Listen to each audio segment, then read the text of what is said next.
नमस्कार, मैं हूं अनुपम इस वक्त के बुलेटिन के साथ और मेरे साथ हैं शीनम। उत्तर प्रदेश में 7वें चरण का मतदान खत्म होते ही कई एजेंसियों के सर्वे लगातार सामने आ गए हैं।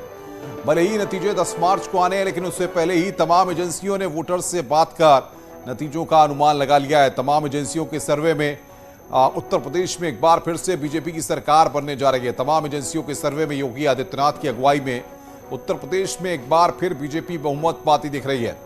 अनुमान के मुताबिक बीजेपी को 262 सीटें मिल सकती हैं, जबकि समाजवादी पार्टी को 124 सीट मिलने का अनुमान लगाया गया है। जबकि बहुजन समाज पार्टी इस बार भी पिछला प्रदर्शन दोहराती नजर आ रही है। बीएसपी को 10 सीटें मिल सकती हैं, तो कांग्रेस को 4 सीटें मिलने का अनुमान लगाया जा रहा है, जबकि अन्य के खाते में 3 सीटें जा सकती हैं। यानी कि यूपी में बीजेपी एक नया इतिहास लिखने जा रही है, क्योंकि पिछले 3 दशक से कभी भी कोई पार्टी बैक टू बैक पूर्ण बहुमत के साथ सरकार नहीं बना पाई है। वहीं अगर बात उत्तराखंड की हम करें तो यहां पर भी तमाम एजेंसियां बीजेपी की सरकार बनाती नजर आ रही हैं। हालांकि बीजेपी को पूर्ण बहुमत मिलता नहीं दिख रहा है, यानी कि उत्तराखंड में भी बीजेपी इतिहास रचने जा रही है।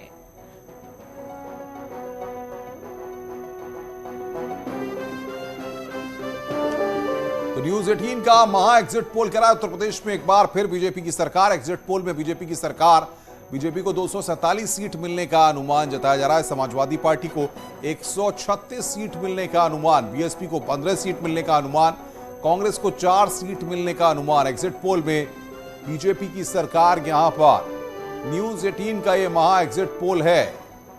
एग्जिट पोल की अगर बड़ी बातें बताएं तो उत्तराखंड में बीजेपी की वापसी, बीजेपी को उत्तराखंड में 35 सीट, कांग्रेस को उत्तराखंड में 31 सीट, आम आदमी पार्टी को सिर्फ 1 सीट। उत्तराखंड में अन्य डिसाइडिंग फैक्टर हो सकते हैं। इधर उत्तर प्रदेश में शांतिपूर्ण तरीके से मतदान संपन्न होने पर मुख्यमंत्री योगी आदित्यनाथ ने प्रदेशवासियों को और चुनाव आयोग को धन्यवाद दिया। शांतिपूर्ण तरीके से उत्तर प्रदेश विधानसभा चुनाव के 7 चरणों के मतदान की प्रक्रिया की पूरी होने पर मैं भारत निर्वाचन आयोग, निर्वाचन प्रक्रिया से जुड़े हुए सभी लोगों को हृदय से धन्यवाद देते हुए, मतदाताओं का हृदय से आभार व्यक्त करते हुए उनका अभिनंदन करता हूं। उत्तर प्रदेश के डिप्टी सीएम केशव प्रसाद मौर्य ने पूर्ण बहुमत के साथ सरकार बनाने का दावा किया है। केशव मौर्य के मुताबिक 2017 से भी ज्यादा सीटों के साथ बीजेपी सत्ता में बरकरार रहेगी। आत्मविश्वास से भरे हुए, जनता का आशीर्वाद पूरी तरह से हम सबको प्राप्त हुआ है। यह पूरा चुनाव जाति धर्म से ऊपर उठ करके गरीब कल्याण के मुद्दे पर हुआ है, विकास के मुद्दे पर हुआ है, सुशासन के मुद्दे पर हुआ है। और उत्तर प्रदेश को उत्तम प्रदेश कौन बना सकता है, इसकी तुलना करके लोगों ने मतदान किया है। तो उधर गाजीपुर में केंद्रीय मंत्री महेंद्र नाथ पांडेय ने वोट डालने के बाद एक बार फिर से यूपी में बीजेपी की सरकार बनने का दावा किया है। जातियाँ गरीब जातियाँ हैं, उनकी महिलाओं का वाक्य है कि विपत में तो भैया 2 साल मोदी योगी हमन के संभालना है, तो वोट के दौड़ जाई। 2 साल तो हुए हमन के संभालना है, विपत में दवाई इलाज खाना, तो हमन ऐसा आदमी के चुनल जाई जे हर आफत विपत में काम करे। ये बयान है गरीब महिलाओं का। ये लोग दिन में सपने देख रहे हैं, 10 मार्च तक देख लेने दीजिए। वहीं उत्तर प्रदेश सरकार में मंत्री सिद्धार्थनाथ सिंह ने भी न्यूज 18 के साथ बातचीत में यह दावा किया है कि भारतीय जनता पार्टी 300 पार आ रही है और 300 से ज्यादा सीटें लेकर के एक बार फिर उत्तर प्रदेश में सरकार बनाने जा रही है। देखिए, पहले तो है कि 34 साल के बाद एग्जिट पोल दिखा रहा है कि एक सरकार और एक मुख्यमंत्री वापस आ रहा है। दूसरी चीज, जो एग्जिट पोल हमने 2017 के भी देखे थे, आपने भी देखे थे, जितने भी हैं सब ने यही दिखाया था 190, 200, 210 के आसपास बीजेपी को दिखाया था और 325 हम लोग की सीटें जीती थी गठबंधन के साथ। मेरा अनुमान यह है कि आज भी बीजेपी जो 300 का हमने कहा है वो 300 का आंकड़ा पार करेंगे।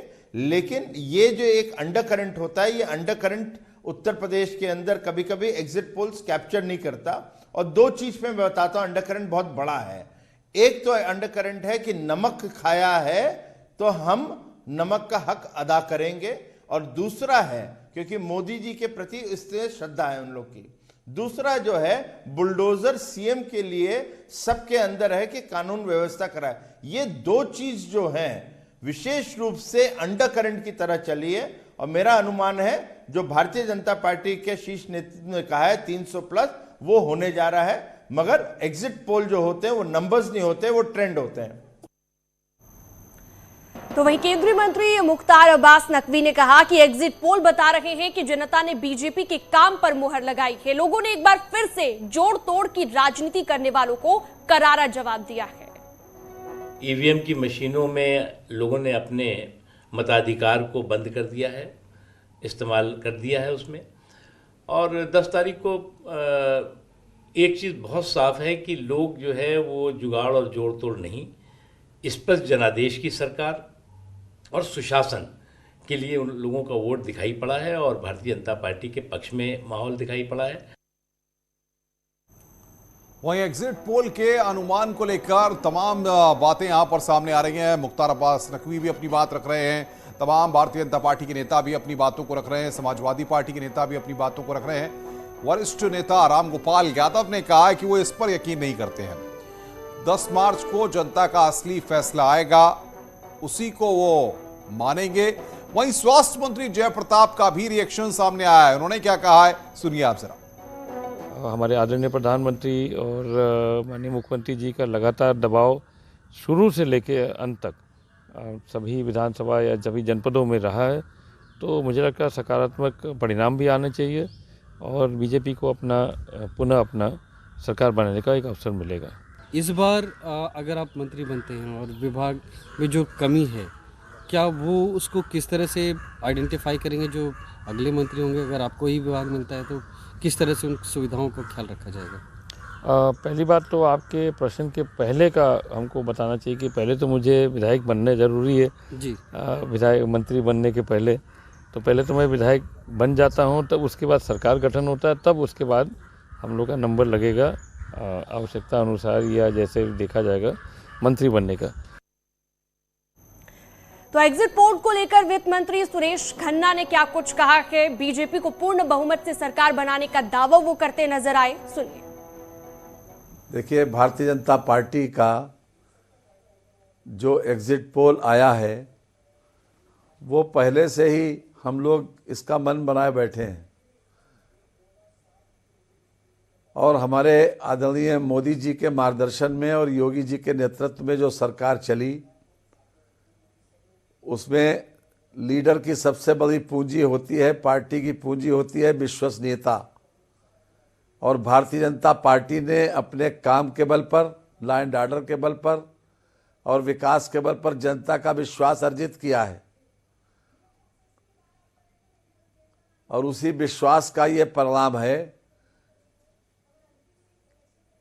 कि आज भारी बहुमत से भारतीय जनता पार्टी की सरकार बनने जा रही है उत्तर प्रदेश में, भारतीय जनता पार्टी और उसके सहयोगी दलों की। देखिए, जनता न भूलती है न माफ करती है। समाजवादी पार्टी के सरकार के ज़माने में अराजकता थी, उत्तर प्रदेश में कानून का शासन था नहीं, लॉ एंड ऑर्डर की पोजीशन सबसे ज़्यादा ख़राब थी, जितने भी गुंडे और माफिया थे उनकी सरपरस्ती सरकार करती थी और बहुत ज़्यादा भेदभाव हुआ उस सरकार में और जनता ने उसी के आधार के ऊपर फिर से एक बार भारतीय जनता पार्टी और उसके सहयोगी दलों को भारी बहुमत से जिताने का फैसला किया। वहीं एग्जिट पोल के अनुमान को लेकर समाजवादी पार्टी के नेता रामगोपाल यादव ने भी अपना रिएक्शन दिया है और वो इस पर यकीन ही नहीं कर रहे, यानी कि वो एग्जिट पोल को मान ही नहीं रहे हैं। वो कह रहे हैं कि 10 मार्च को जनता का असली फैसला सबके सामने आएगा। कोई एग्जिट पोल नहीं देता हूं मैं तो। अब वास्तविक तो वो 10 तारीख को 9 बजे आप सुनिएगा, वही अब असली पोल शुरू हो जाएगा। अभी तो आप जानते हैं एग्जिट पोल डॉक्टर्ड होते हैं, सब पूछे जाते हैं ऊपर से कि बताओ तुम्हारा चैनल कितना दे रहा है, कितना दे रहा है, और जो पूछे उसी यहाँ तक IB वालों से कहा जाता है कि नहीं ये नहीं, इसमें सुधारिए, ऐसा दिखाइए। वहीं सुहेल देव, भारतीय समाज पार्टी के अध्यक्ष ओम प्रकाश राजभर ने समाजवादी गठबंधन की सरकार बनाने का दावा किया है। 1931 में जातिवार जनगणना हुई। हम लोगों ने जनता के बीच में कहा कि हम 6 महीने में जातिवार जनगणना करा देंगे, जिसकी जितनी संख्या भारी उसकी उतनी हिस्सेदारी देंगे। पहला मुद्दा। दूसरा, हम 300 यूनिट बिजली फ्री देंगे, जिसको हम घरेलू बिजली कहते हैं। गरीब अमीर सब लोग तैयार हैं घरेलू बिजली फ्री लेने के लिए। तीसरा, गरीबों का इलाज फ्री में देंगे, एक समान अनिवार्य और फ्री शिक्षा के सवाल पे। और चौथा, पांचवा सबसे बड़ा मुद्दा है योगी जी मोदी जी का ललका साड़। 10 मार्च को क्या हो रहा है? 10 मार्च को क्या? 10 मार्च को 2 गाना बजेगा। सवेरे 9 बजे बजेगा कि चल सन्यासी मंदिर में, और 10 मार्च को बजेगा कि मेरे अंगने में तुम्हारा क्या। तो वहीं एसपी नेता इमरान मसूद ने न्यूज 18 न्यूज रूम में हमसे बात करते हुए दावा किया कि एग्जिट पोल सर्वे सही नहीं है और 10 तारीख को समाजवादी पार्टी की सरकार बनने का भी दावा करते नजर आए। देखिए, टोटल फेक है। इन सर्वे का कोई मायने नहीं है। अब उत्तर प्रदेश की आबादी 18 करोड़ है और इनका जो एक ने दिखाया कि उसने sample size 1 lakh vote 1 lakh लोगों से बात की है।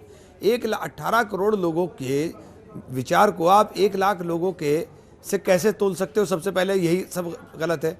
और उत्तर प्रदेश के अंदर समाजवादी पार्टी गठबंधन की सुनामी है। पहले दूसरे चुनाव में जो चरण में चुनाव हुए हैं वो पश्चिम उत्तर प्रदेश में हुए। पश्चिम उत्तर प्रदेश के अंदर चुनाव में पहले ही झटके में तिनके की तरह उड़ती हुई भारतीय जनता पार्टी नजर आएगी। और भारतीय जनता पार्टी जिस प्रकार से बोलने का काम कर रही है, 10 तारीख को सब बेनकाब हो जाएंगे।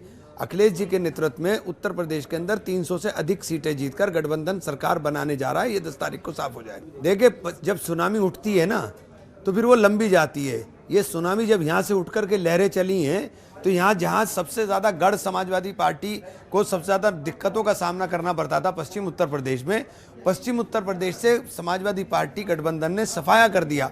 तो उसके बाद पूरब में तो पहले ही समाजवादी पार्टी मजबूत थी। तो ये इस बार चुनाव परिवर्तन के लिए है और परिवर्तन करने के लिए लोगों ने वोट दिया है।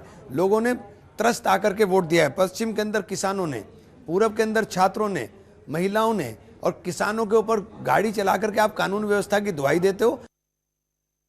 रुक रहे हैं यहां पर एक ब्रेक के लिए। ब्रेक के बाद भी खबरों का सिलसिला लगातार जारी है।